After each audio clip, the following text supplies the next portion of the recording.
Welcome to Harvest Mission Community Church. You are listening to one of our sermons.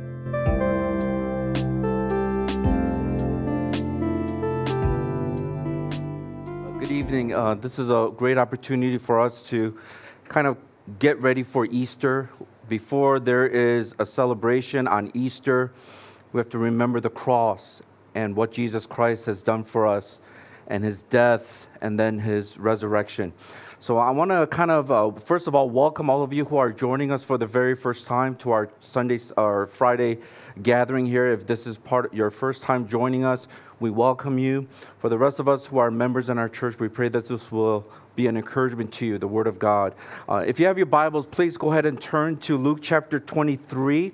We're going to be looking at the story about the crucifixion of Jesus Christ in Luke chapter 23, verse 32 to 38. And I'm going to talk about because of the cross. What does it mean? As you know, this whole Passion Week, we're using that one word with a blank, because. And today is because he died for us on the cross. And because of that, now he lives. And that's what we're going to be talking about on Sunday. So once again, in Luke chapter 23, verse 32 to 38. And we're going to look at these 6 verses today and see what the Word of God has to speak to us about when it comes to Good Friday. I wanted to start off and ask a question. It's simply this: has there ever been a time in your life where you really began to understand someone's love for you? Let me put it this way. There are a lot of people in our lives that do love us, whether you want to believe it or not. People who care, people who want the best for you.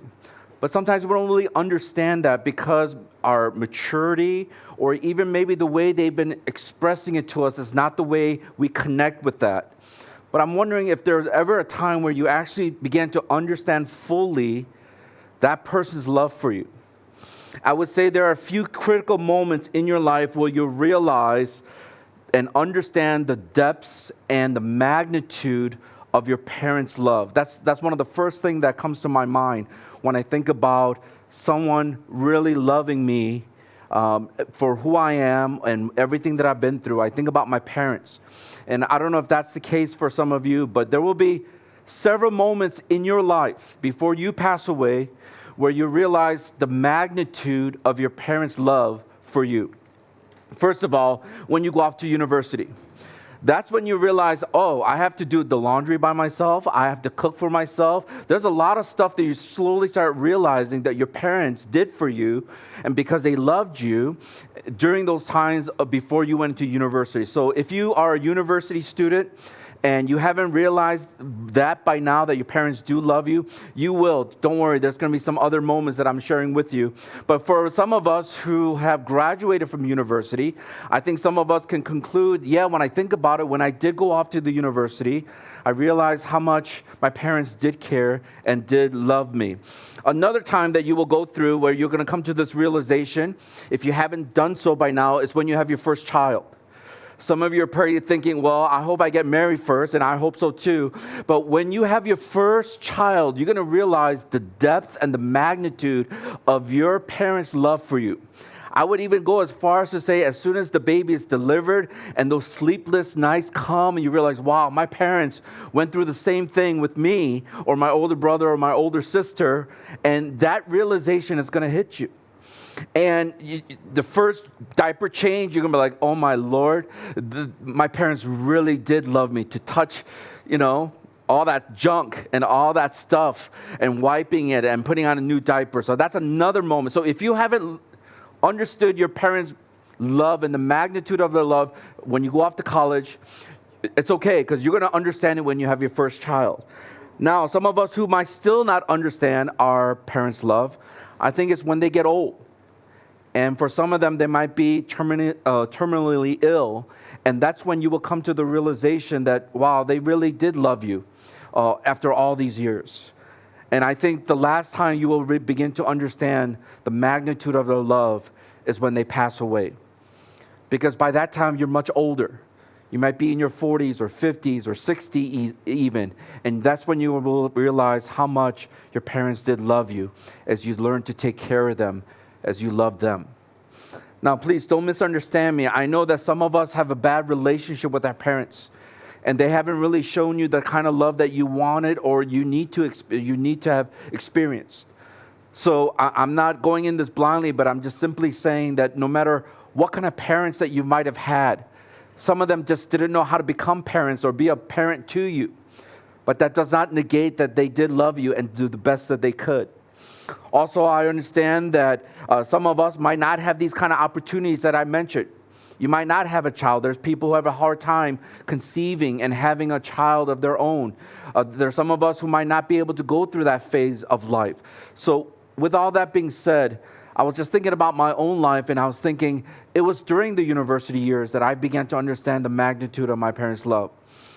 It was after my first wave of exams during my freshman year, my first year in college. And it was a very difficult, high school and college, much different.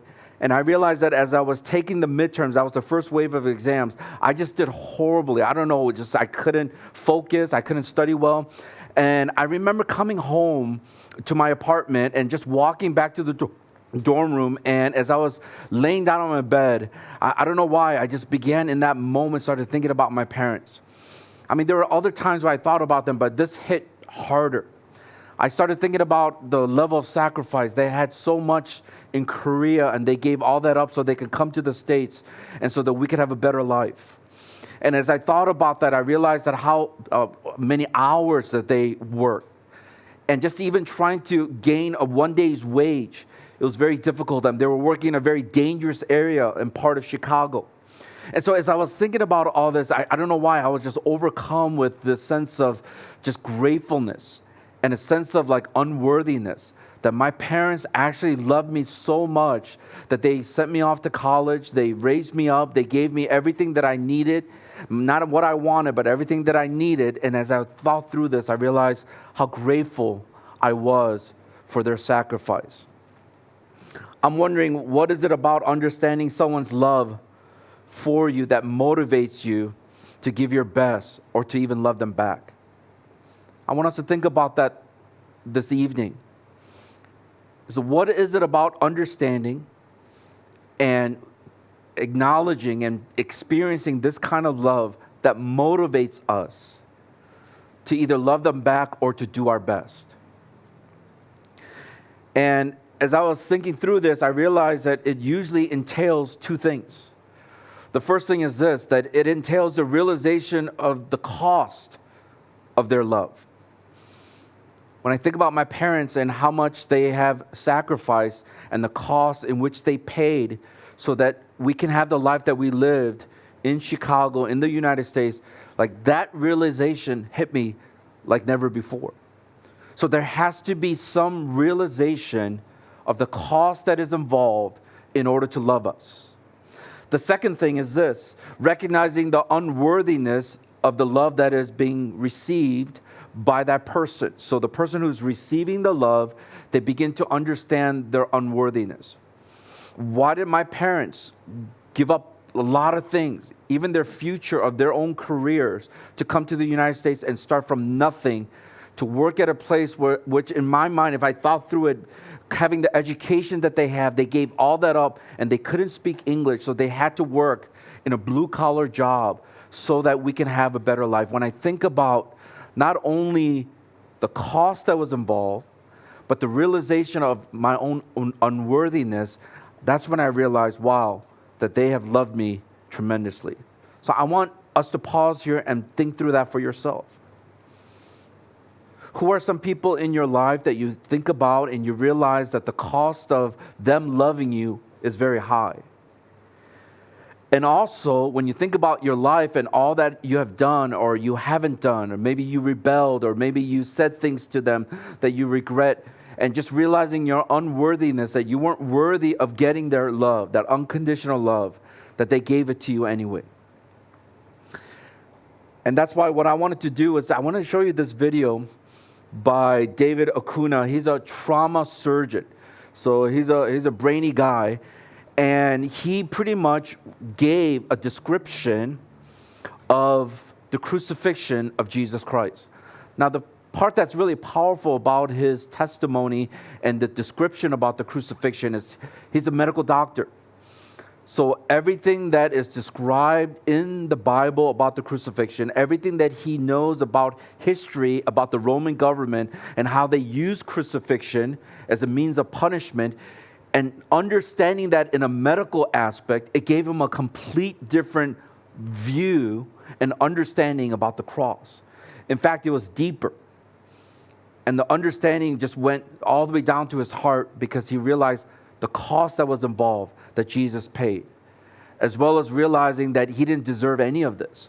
So I want him to describe for you as you watch this, the medical reasons of the pain that Jesus went through. And then at the end, the question that was asked by the interviewer was simply, what does it mean to you in light of everything you know about the cross? And then listen to his response. So let's watch this together. You know, as I was watching that, I realized that because he has a medical background, it kind of hit him a little bit harder in terms of the pain that Jesus had to go through. But you don't have to be a trauma surgeon to understand, as you sometimes look at how the Roman government used the crucifixion to torture and to ultimately execute criminals. And so can I ask you that same question? Is that when you think about the sacrifice of what Jesus Christ has done for us, like what does it mean to you? How does it affect you? How does it cause you to live your life now knowing that the sacrifice was immense and the pain that Jesus went through was excruciating? And I think this is what we have to reflect upon as we come to Good Friday. As I stated earlier, we will not have the joy and the celebration of Easter until we can understand what Jesus had to go through on Good Friday so that we can experience the forgiveness of our sins. I think for some of us, this idea of the cross is kind of like a foreign concept. You might have heard about it, but you don't fully understand it.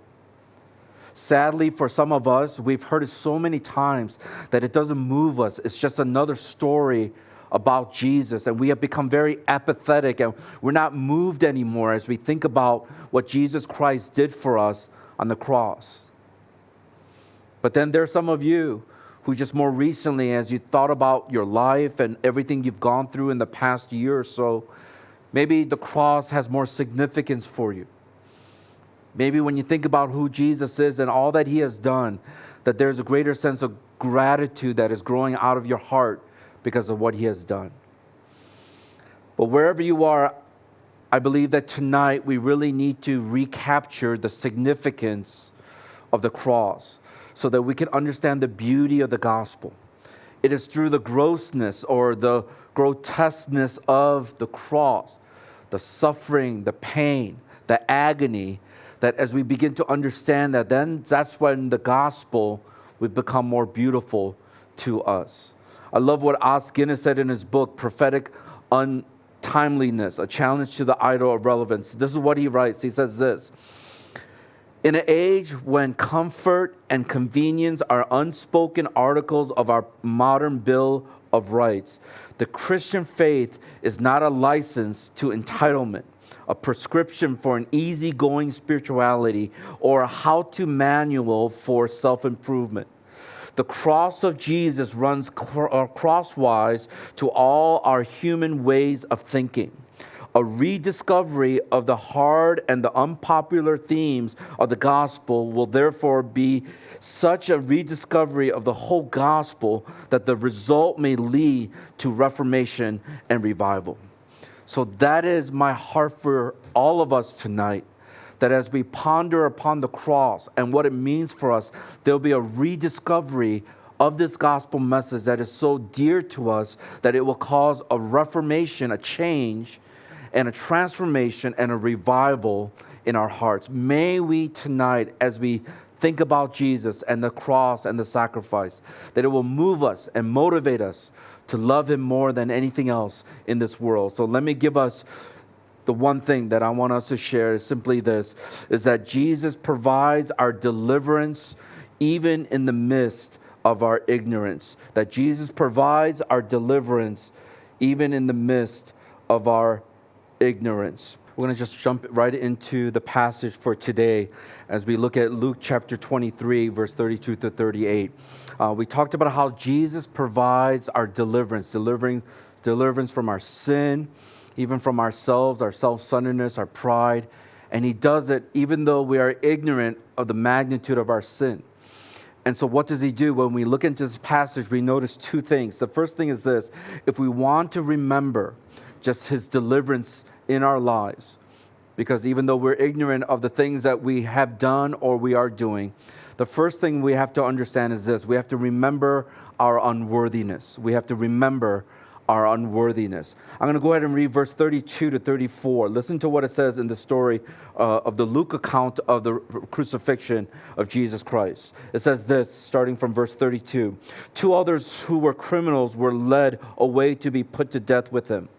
And when they came to the place that is called the Skull, they were crucified. There they crucified him and the criminals, one on his right and the one on his left. And Jesus said, "Father, forgive them, for they know not what they do." And they cast lots to divide his garments. Let's pause here and look at this passage. You will notice right away that Jesus is led to the cross along with 2 other criminals. And the reason why this is important, and you'll see this all throughout the life of Jesus, is because it is a fulfillment of an Old Testament prophecy. If you know your Bible, you will notice that the prophet Isaiah prophesied about this. In Isaiah chapter 53, verse 12, I'm going to read it from the New International Version. If you see the yellow section, I want you to say it out loud with me. It says this: "Therefore I will give him a portion among the great, and he will divide the spoils with the strong, because he poured out his life unto death, and was numbered with the transgressors." So those who are criminals, those who have sinned. It says, "For he bore the sin of many and made intercession for the transgressors." So here's a prophecy about Jesus, that he bore the sins of those who sinned against God, and he interceded for them. And so that's exactly what we see here in the Luke account. Now, the place of crucifixion was called the Skull. This is important for you to understand. The word skull in the Aramaic, it means Golgotha. And in the Latin, it has the same idea of the English word Calvary. That's why oftentimes those words will be changed in different gospel accounts, whether Jesus died in Golgotha, in Calvary, or the skull. And you will notice here, Golgotha was where Jesus was crucified. He was completely humiliated in a place where he was shamed. Now, the Roman government, and this is something that will help you to understand, because you could look it up and Google it on your own. It is a fact. This is what the Roman government did. They used crucifixion to punish criminals or insurrectionists who will come against the government. And the thing is that they have done it for many, many years, that they began to perfect this torture and execution through the crucifixion. What they did was they learned how to prolong the pain. They made it as painful as possible, to prolong the death as long as possible, without going too long, just enough so they can suffer, the criminal can suffer, and then he can die. Also, you need to understand that they wanted this person who was being crucified to be a teaching, a lesson for the rest of the people. If you do this particular act, then this is what's going to happen to you. That's why they would do it publicly, so that everyone in the town or wherever that village or that city was where the crucifixion was happening, here in Jerusalem, you will notice that they did it publicly so that every single person will see this crucifixion. And if you do the very thing that this person has done, then this crucifixion will happen to you. Now, to think through that they were trying to prolong the suffering and to humiliate and to shame the person, you realize that this was not only a physical torture, but it was a mental torture, not only for the person who was being crucified, but even the family members who are often there to watch this public execution. You see this now, today, in some places in the Middle East, where they actually hang or shoot people in the public square to teach everyone a lesson. That's exactly what was happening at this time. Also, I want you to note here that it's interesting that Jesus was in the middle, that there was a criminal on the right and a criminal on the left. Now think about the Olympics. Where does the first place person stand? In the middle. So it was almost as if to prominently put Christ in the center of this crucifixion with two other people. But I want you to note that these two were criminals. They were notorious criminals. They should have been the one that is front and center to teach people a lesson. But here's Jesus, who was perfect in every way, that he healed and he ministered and he loved people. But because of the situation and part of God's fulfilling plan, we notice that he is now crucified in the center of this crucifixion. I think this is where we should be crying out injustice. What did Jesus do compared to these two criminals that warranted his execution? As I mentioned, he lived this perfect life. He knew no sin. He was completely different from these criminals, but he ended up dying a criminal's death. This is where we begin to get a glimpse of our sense of unworthiness of God's love for us. I love how Paul talked about it. We've been going over the book of Romans on Sunday. And I hope all these things are piecing together as you begin to understand, as we've been talking about the simple gospel, that sometimes we don't understand our unworthiness, and that's why we're not able to appreciate the greatness of his love. And the more you understand the greatness of his love, you begin to realize how unworthy you are. There is no room for pride. There is no room for our own desires and what we want above God's will. And that's why in Romans chapter 5, verse 6 and 8, I'm going to read it from the New Living Translation. It says this: when we were utterly helpless, Christ came at just the right time and died for us sinners. Now, most people would not be willing to die for an upright person, though someone might perhaps be willing to die for a person who is especially good. But God showed his great love for us by sending Christ to die for us while we were still sinners. So what Paul reminds us of is that we might possibly die for someone who is good. But to die for somebody who is bad, who treats us poorly, there is no way a person in their right mind would do that.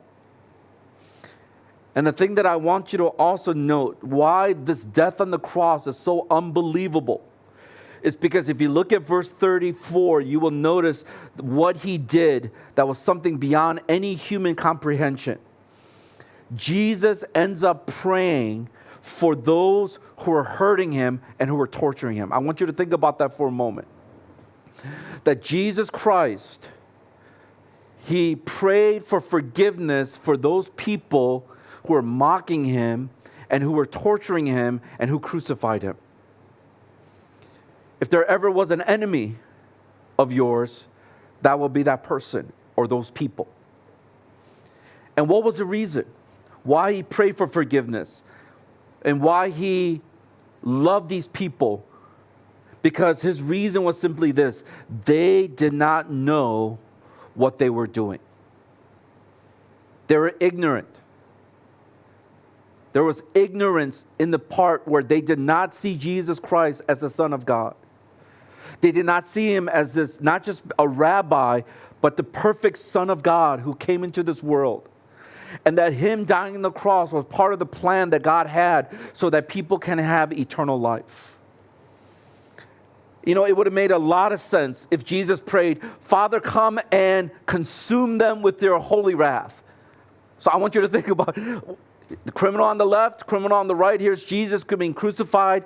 And in that moment, he could have called upon angels and he could have asked God to pour out his fire and his wrath upon the people. And he would have been justified because he's holy while these people were crucifying him. I was thinking about this and I go, this is kind of like what you feel. I don't know if you feel this, but I know I feel this. This is a little bit of what I feel when I hear these stories about these scammers who end up taking all this money from old people. Like, you feel this injustice. Like, this is wrong. Here are these innocent old people who are now being scammed by these people who are claiming to be part of the government or the police or whatever it is. And so out of their ignorance, out of not knowing, they end up giving passwords and just the money. And later on, they find out that it was all a hoax. Like, I don't know how you feel, but when I hear those kind of stories, I get so upset. I don't know if some of you might have experienced that in your own life. I also think about maybe those people who steal people's credit cards. Don't raise your hand, but I'm wondering how many of you had your credit card stolen. And you know it doesn't feel good. Or you might have lost your wallet or someone took your wallet. You understand that there's a sense of injustice and you're saying it is wrong. That's exactly what most of us would feel, if not all of us, in this moment. Why is Jesus dying and being crucified next to two criminals who are deserving of death, while Jesus, who was the perfect Son of God, did nothing wrong and he was crucified? I want you to look at some of these pictures. I don't know if you know who they are. Look at the first picture you will notice. Do you know who he is?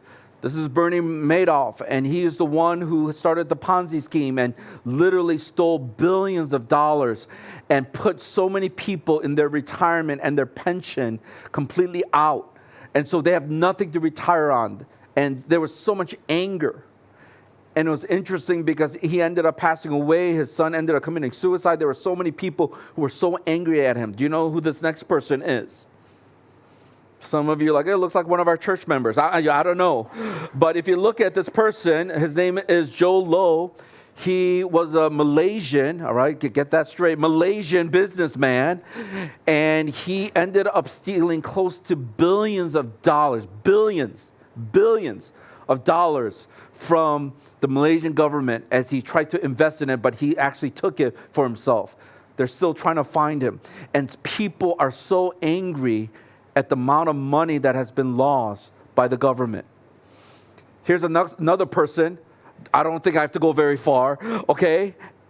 But the thing is this. Look at this next picture. This is you. This is me. You and I, in many ways, are deserving of death and people's wrath and anger. But most of all, God's wrath and his anger. So when you think about all that you have done, and as you sinned against God, a holy God, it is so easy for us to forget who we really are. Why in the world would Jesus die for people like you and a person like me? When you think about whether it's your thought life, the sins that you've committed, the sin of commission and the sin of omission. When we think about the way we live our lives in private and what we present ourselves in public, there's so many reasons for God to cry out, this is injustice. And that you and I deserve nothing but death and the wrath of God. And I think it would have been fair if Jesus prayed, because he was the Son of God, that he would have prayed that God would punish us, that he would destroy us. Because he was perfect. He knew no sin. He did not sin at all. And he lived a perfect life. And so thinking about Jesus dying on the cross, a criminal's death when he did nothing wrong, we cry out injustice. But then here we are. We're sinful. We have sinned against God. But we receive his grace and his mercy. I don't know about you, but if it doesn't move your heart, if there is a sense of feeling of unworthiness, I am unworthy and undeserving of what Jesus, you have done for me on the cross, then I think many of us don't really understand ourselves, nor do we understand the magnitude of the sacrifice that Jesus Christ made for us as he died on the cross. I think the more powerful thing about Jesus' prayer about, Father, forgive them for they don't know what they're doing, is that this prayer is something that he lived out in his life.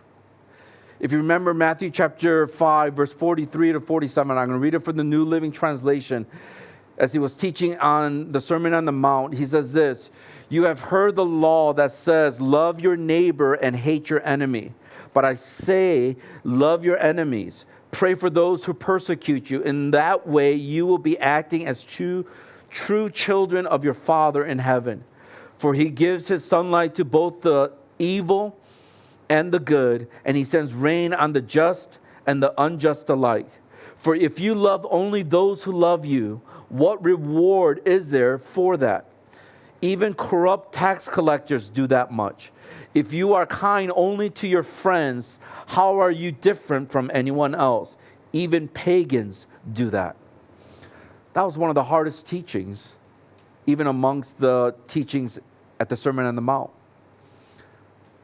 To love your enemies. Because in the Old Testament, what the Jewish people were raised up in is that you were able to get vengeance upon those who have hurt you. And so now it's like an eye for an eye, tooth for a tooth. But here Jesus is teaching something radically different. To love those people that hurt you and who are your enemies. And I think the only way you can do that is when you're able to experience God's love. We talked about this past Sunday, about people able and willing to forgive. It's only because of Jesus Christ.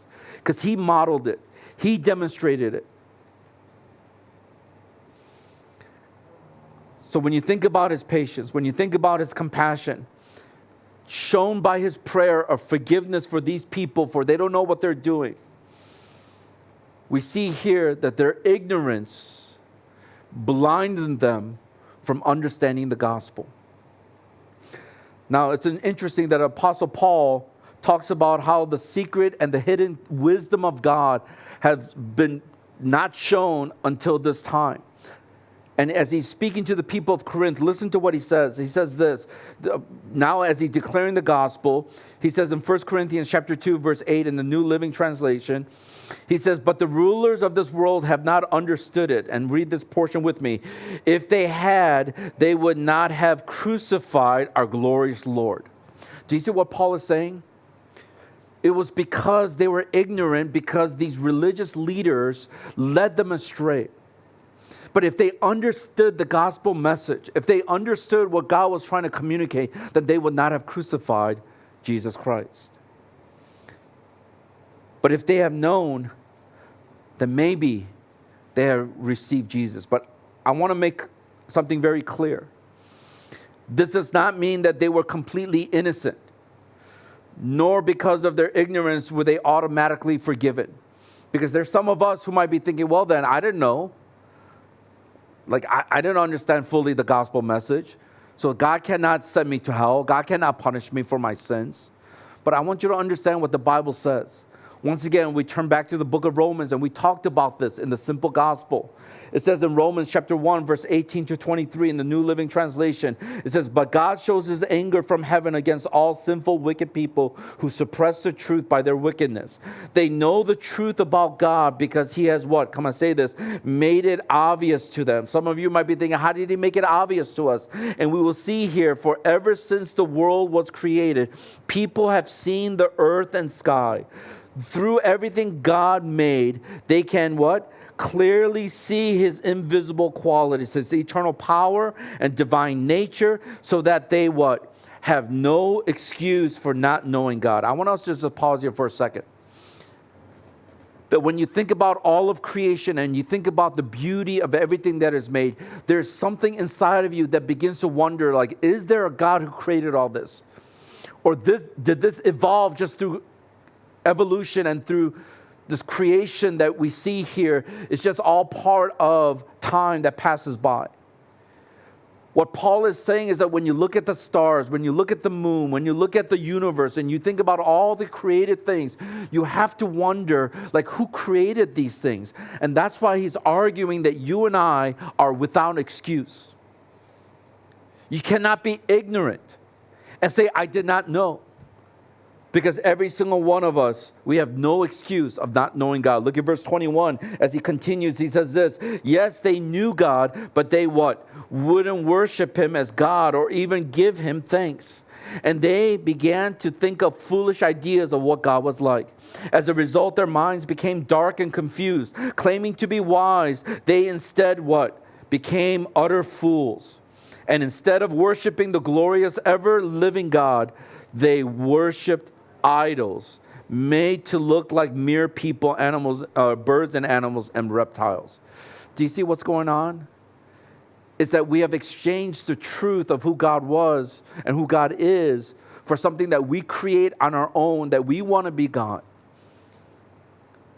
And even Jesus talks about this, that none of us are innocent. None of us can claim ignorance. As many of you know, people say ignorance is bliss. Yes, for things here, but clearly, if you don't know the gospel message, it's not going to be bliss. You're going to face a Christless eternity in hell. And that's why Jesus talked about this as he was giving the parable about the kingdom of God. And in this parable, he's teaching that there are people who know. If you know the master's will and you don't do it, you're going to be punished with severe blows. And those of us who don't know, we're going to be beaten with less blows. But still, there will be punishment. That's why, let me read this for us. It says in Luke chapter 12, verse 47 through 48, it says, and that servant who what? Come on, knew his master's will, but did not get ready or act according to his will receive a severe beating. But the one who did not know and did what deserved a beating will receive a light beating. Everyone to whom much was given, of him much will be required. And from him to whom they entrusted much, they will be demanded the more. So this idea that no one is innocent, you cannot plead ignorance. That some of us do know it, but we just totally refuse. We think about the cross, we think about what it entails to be a Christ follower, and we blatantly disobey. It says here that there is going to be punishment for us if we do not trust in Jesus Christ as Lord and Savior and we trust in ourselves. Some of you right now, you have been exposed to so much of God's love, to his mercy and his grace, but we are completely rejecting it, rejecting Jesus Christ. For some of us who might not have ever heard, once again, we're still not innocent because through the creation of the world and everything that's created, and think about this. This is the reason why God has placed that Christ follower into your life. This is the reason why you might be watching this at this very moment, because God is trying to show you who he is. And so in the same way, for many of us, I think this is the problem, that we are ignorant of the enormity of our sin.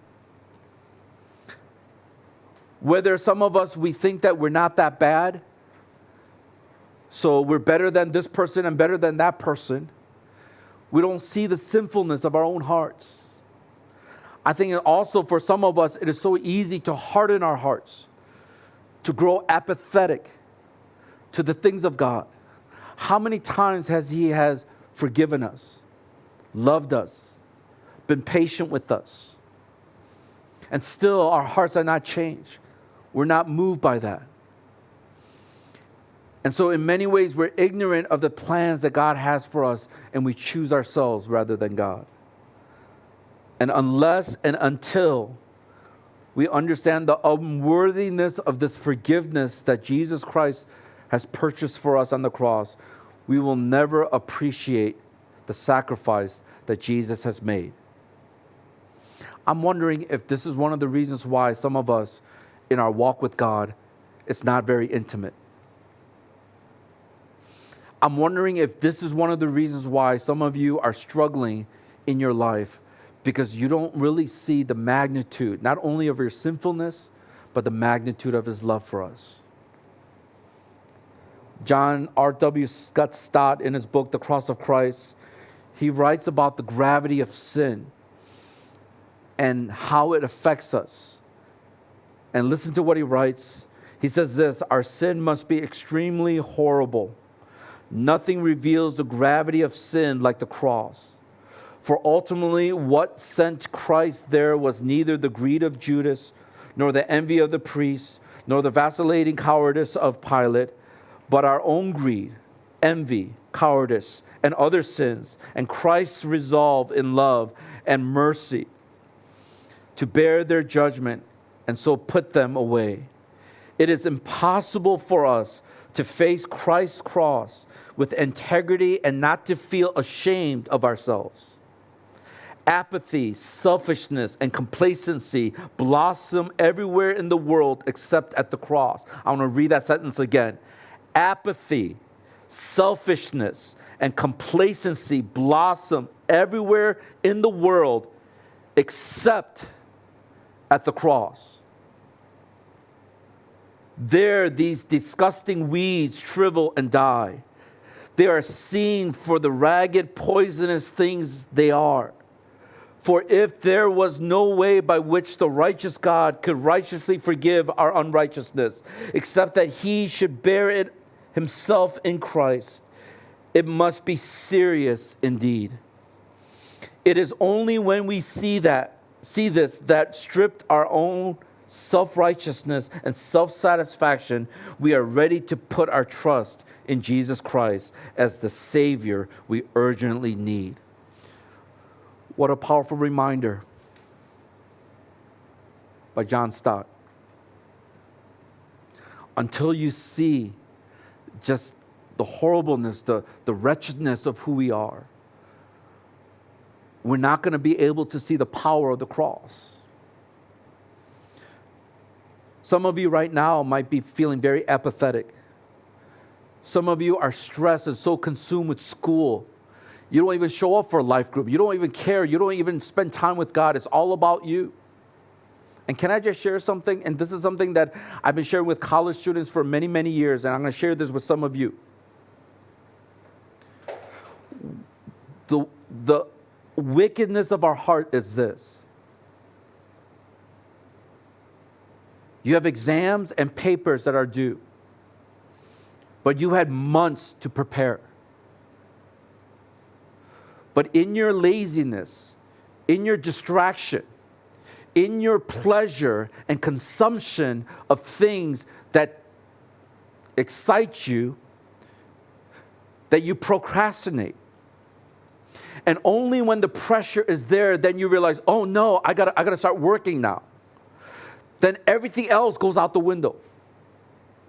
Relationships with people, life group, different things that you've committed to, your time with God. So instead of owning up and say, you know what? I'm a pretty sinful guy because I procrastinated and I did not put Jesus and life group and church and people and the things that I know that God has called me to do as a priority. Oh, I got to study now. I got to glorify God in my studies. You are a wicked liar. Because you had all this time that you wasted because you did not prioritize those things in your life. Same with some of us who is at work. I know some things at work are out of your control. Sometimes the boss will put things on you at the last minute. And oftentimes you might have to work at home to get it done so that you can maybe go to life group or do other things that you have been called to do. But after a stressful day, that's the last thing you want to do. So what do? You turn on Netflix and you watch another show and 1 hour, 2 hour, 3 hour passes by. And by the time it's midnight or 1 o'clock, you don't want to do anything, so you just go to sleep. And then you're more stressed at work. And then you say, you know what, I need to be a witness at work. I have to do a good job. You are a wicked liar. You had time to work on some of these things, but you just didn't want to. Because you did not prioritize those things that God has called you to do. It is that type of understanding of just our own frailty and the way we make excuses for things to make ourselves feel better and to really be more presentable is the very thing that God is trying to say. And even in the quote that we just read, it's this kind of apathy and complacency that comes into our lives That when you understand the cross, there is no room. Those things cannot blossom at the cross. Because you realize the wretchedness of your heart. You begin to understand the sinfulness of your life. And there's nowhere to turn, nowhere to go to. It's so easy to blame people in these moments.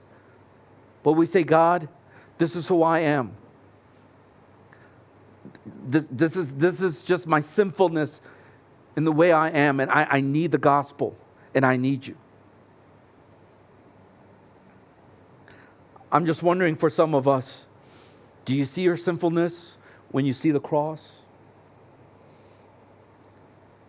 Do you end up turning to yourself or turning to Christ, trusting in Him? Especially during times of failure or when there's a sin in your life. Do you cover things up? Do you come humbly and say, God, I need your forgiveness? Confessing to people and say, hey, I need you to pray for me because I've fallen short. We must remember our unworthiness. I'm going to just finish off, if you allow me to go to question number 2. We're going to skip the huddle group. I want to try to focus in on this last point, and then we're going to do a time of response, which I think is going to be very important. So once again, Jesus provides this deliverance for us, even though in the midst of our ignorance. And so that's why we got to remember our unworthiness. But I want you to also notice here that we must recognize our stubbornness. That's one of the first things that will help us to come to this point at the foot of the cross. We must recognize our stubbornness. Let's read verse 35 through 38 as we close out here. It says this, and the people stood by, watching. But the ruler scoffed at him, saying, he saved others, let him save himself. If he is the Christ of God, his chosen one. The soldiers also mocked him, coming up and offering him sour wine, and saying, if you are the king of the Jews, save yourself. There was also an inscription over him, this is the king of the Jews. We notice that first phrase that says that they stood by. There were people who stood by. And what were they doing? They were just watching. And I realize it's always easier just to be a bystander and just to watch than to actually get involved and do something. Now the question is, could they have done anything? They would have probably died if they were trying to speak up for Jesus or one of the criminals, or if they tried to stop the execution from happening. But I want you to think about this in your own life. How often are we just watching by? You look at your life group and it's not growing, it's struggling. People are not committed, people are not growing. And what do? You just watch by and see what's happening. Instead of rallying up with the leaders and say, what can we do to help grow the life group? And so that people can experience the love of Jesus Christ. You think about some of the other situations you might have been in, whether at school or even at work, where there's injustice. And instead of speaking up, you just stand and just watch by and watch and see what's happening. I realize this is one of the issues in Asia, is that we don't want to get involved. We don't want to get up into other people's business. It's their own business. And in that sense of whether it's apathy or we just don't care or we are trying to save face, whatever the situation, I'm telling you right now that oftentimes part of Christianity is that you have to be courageous. You cannot just stand by and just watch. You got to speak up. You got to do something. Stop blaming people. Stop blaming your situation. I always tell people when there's something that you don't like, then what are you going to do about it? This is what happens all the time. People complaining about this. People don't liking this. Then what are you going to do about it? Well, people don't really love me. They don't reach out to me. Well, when was the last time you reached out to somebody? That just shows how self-centered you are because you think everything is about you and it's not. There's no obligation for people to do something for you. But maybe there is something that God is calling you to do so that you could then receive, because it's more blessed to give than to receive. So here we see here, as Jesus was being crucified along with the two criminals, one on his left and one on his right, we see here that there were people who were just watching by, who were standing and just watching. And I want you to look at the response of the rulers, the soldiers, and even one of the criminals later on in verse 39. We're not going to have time to read that. But you will notice they scoffed and mocked Jesus in the midst of the suffering and the shame that Jesus was going through.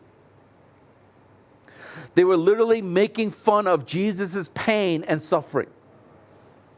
In fact, if you look at some of these translations, they were taunting Jesus.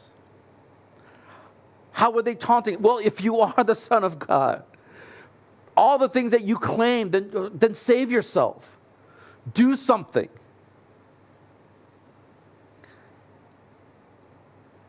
In essence, these people were humiliating Jesus, and in their pride and in the hardness of their hearts, they were telling Jesus to do something if he truly is who he claimed to be.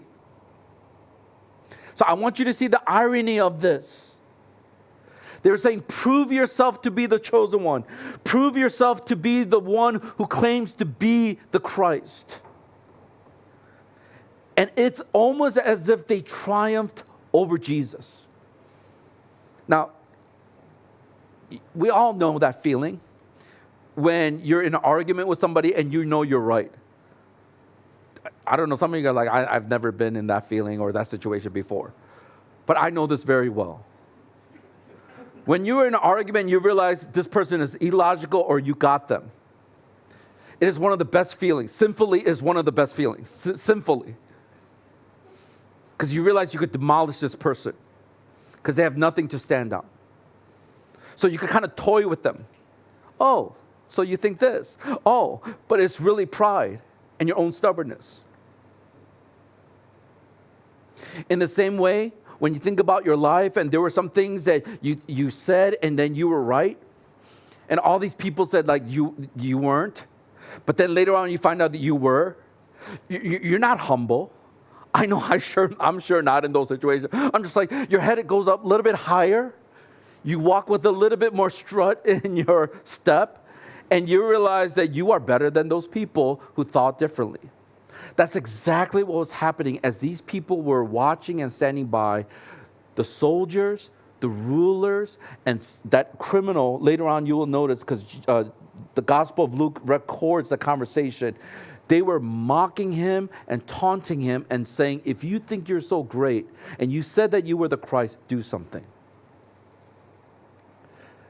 And this is where I think the irony, as I mentioned before, this is where the irony happens. What they didn't know is that by not saving himself and dying on the cross was the very way he was going to save the world. Because think about this for a moment. Was he the Son of God? Was he the chosen one? Was he the King of Kings and the Lord of Lords? Yes. So he could have, as they were taunting, just demolished them. And they were like, okay, I'm sorry. I didn't mean that. He could have done that. That's why as I was thinking about this story, I realized that Jesus has tremendous self-control, even to the point of death. I don't know about you, but I would not have been able to do what Jesus did. If they're pulling out this little sword, I would have pulled out a bigger sword, and they would have been like, It's that kind of feeling. But Jesus then, as he saw the sword, he said, I'm willing to die. But not putting himself down from the cross and dying on the cross, in reality was dying for the rest of the world, which then proved that he was the Son of God and that he was the chosen one. Many of us have become an enemy of the cross. When we look at our lives, we're just like the soldiers. We're just like the rulers. We're always taunting God and saying, show yourself to be true. Prove yourself. Some of us who don't trust in Jesus, some of us who are struggling in our walk with God, we're asking God, do something, God. instead of humbling ourselves and trusting and believing that he's so much wiser than we are, that he's so much greater than we are, we almost come off in a very stubborn way. Until you prove to me, God. And I will say this to you, he doesn't have to prove anything to you. He has already proven it by the cross. You have his word. That's all you need. But for some of us, in our stubbornness, in our pride, we're saying, no, that's not enough. Give me some more stuff. And I'm going to tell you right now, God has no obligation to you to do anything to prove himself. He's the Lord of the universe. He's the King of kings and the Lord of lords. So why are we the enemies of the cross? It's because when we look at our lives, we do everything that these people have done to Jesus. Once again, going back to John Stott in his book, The Cross of Christ, he writes this: to be an enemy of the cross is to set ourselves against its purposes. Self-righteousness instead of looking to the cross for justification. Self-indulgence instead of taking up the cross to follow Christ. Self-advertisement instead of preaching Christ crucified. And self-glorification instead of glorying in the cross. These are the distortions which make us enemies of Christ's cross. All these things is complete opposite of what the cross represents and its purpose. So every single time there's stubbornness in our hearts and there's pride in our hearts, there's self-righteousness in our hearts, there's self-sufficiency in our hearts, we turn to ourselves, we trust in ourselves instead of trusting in Christ. When there's self-indulgence instead of learning how to have self-control, to love God, all these things typify and show us that we are enemies of the cross. I think the beautiful thing about everything that had transpired, even in this short part of the story, is that Jesus obeyed the will of the Father. Why? Because all of these things were prophesied in the Old Testament. The casting of the lots for the clothing was a fulfillment of Psalm 22, verse 18. The mockery was fulfilled of the prophecy that was given in Psalm 22, verse 6 through 8. And this offering of drink was a fulfillment of Psalm 69, verse 21. And I think the thing that kind of clinches everything is when you look at verse 38. We notice that there was a sign, there was a written note or inscription on top of that cross over Jesus. And I want you to notice that in that sign, there were 3 languages that were used to say that he was the King of the Jew. One was in Greek, one was in Latin, and the other was in Hebrew. All 3 of these languages were placed over his head with the translation of Jesus, the King of the Jew. Now, you might think that this is just an ordinary thing, but I want you to think about this for a moment. Is that the Roman government, what they did was writing these 3 languages in Greek, in Latin, and Hebrew. They wanted to make sure that everyone was able to read what the crime was. They also wanted everyone to understand, once again, if they do what this person has done, then this is what's going to happen to them. And this is the reason why, when you think about the charge of Jesus being the King of the Jew, written in 3 different languages, the beauty of it is that God designed it that way so that the cross of the gospel of Jesus Christ, the message, will be preached to all the world, to all nations. And it's going to start in Jerusalem, and it's going to ripple out to the ends of this earth.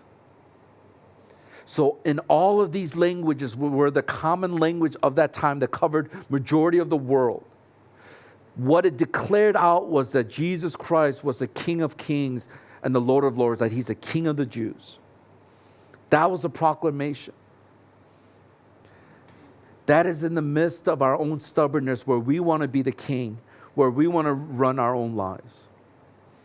So once again, Jesus provides our deliverance, even in the midst of our ignorance.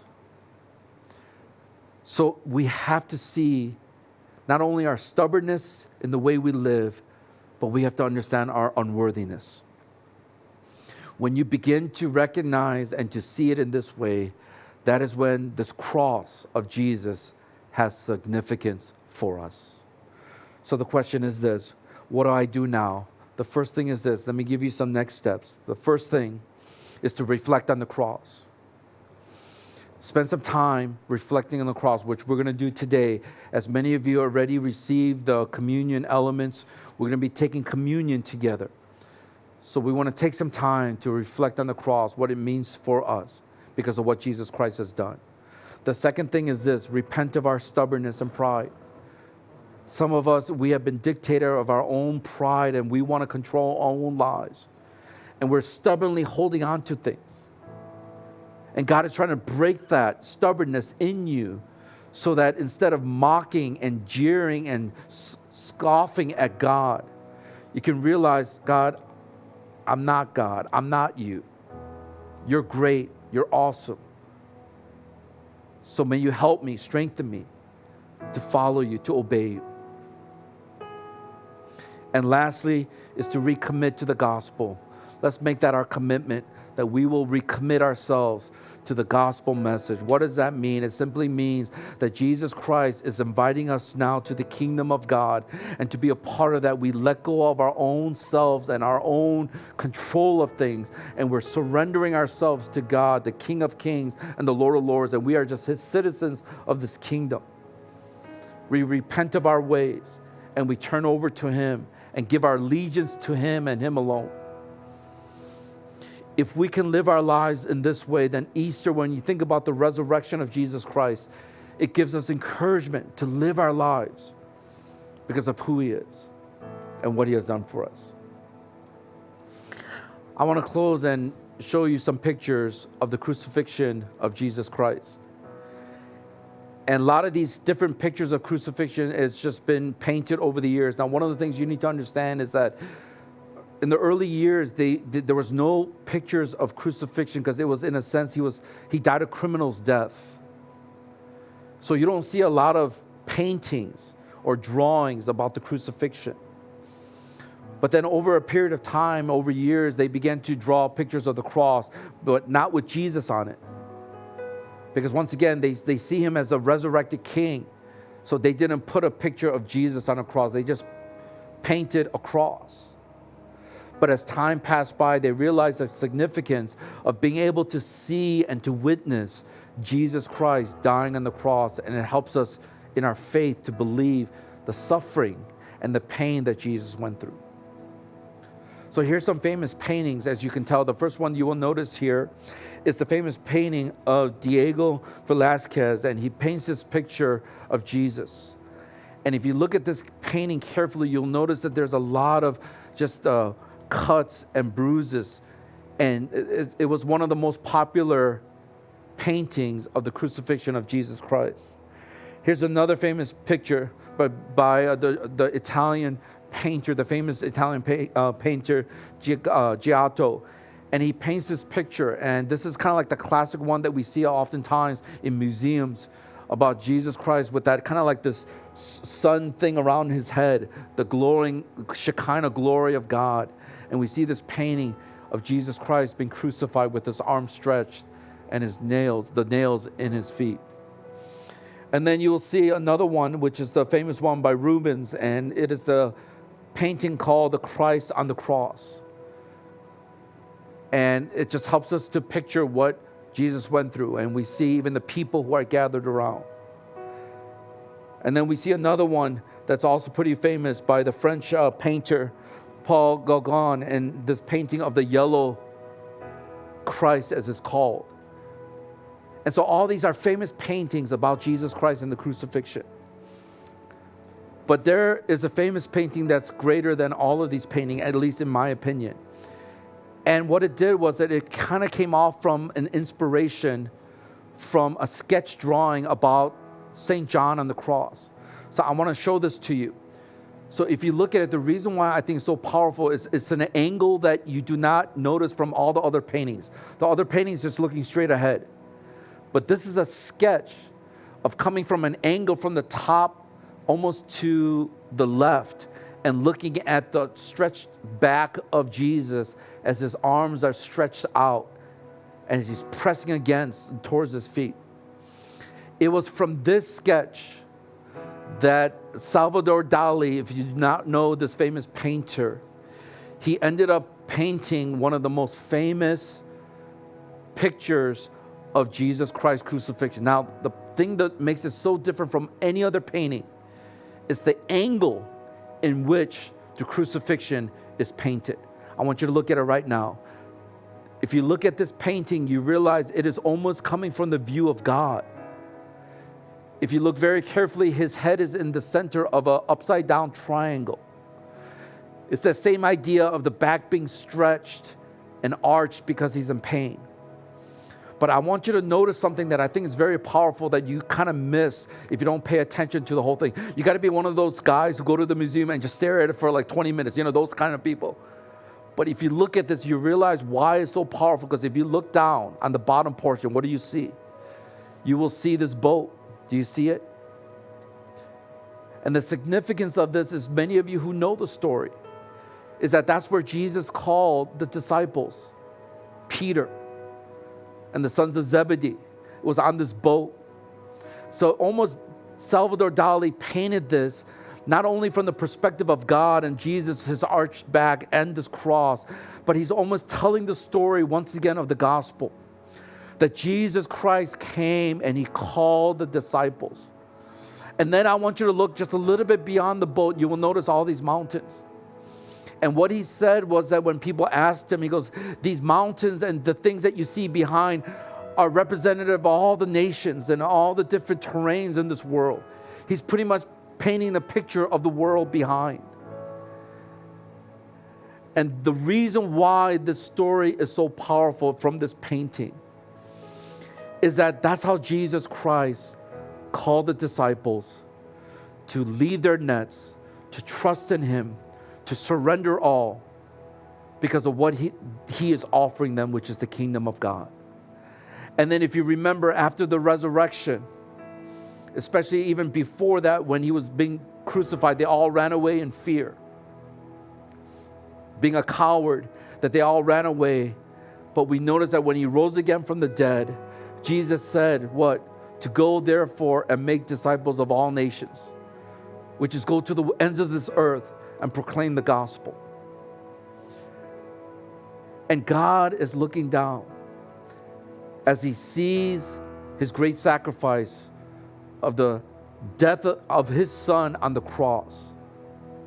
But he has the mission and the purpose in mind. Can I ask us right now, when you think about your life, do you remember when God first called you?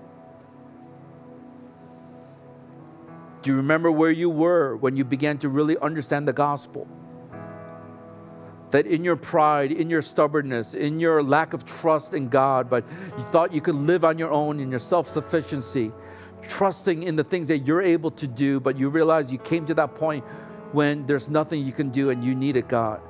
Do you remember the time when he called you? Do you remember the mission that God has given you? To go and make disciples of all nations? And the reason why this is important is God is looking down. And through the lens of his sacrifice, Jesus Christ, and Jesus who gives us this calling, the question and challenge for us is, what are you going to do? When you think about the cross, when you think about the sacrifice, what are you going to do? Thank you for listening to the Harvest Mission Community Church podcast. For more information, visit our website at hongkong.hmcc.net.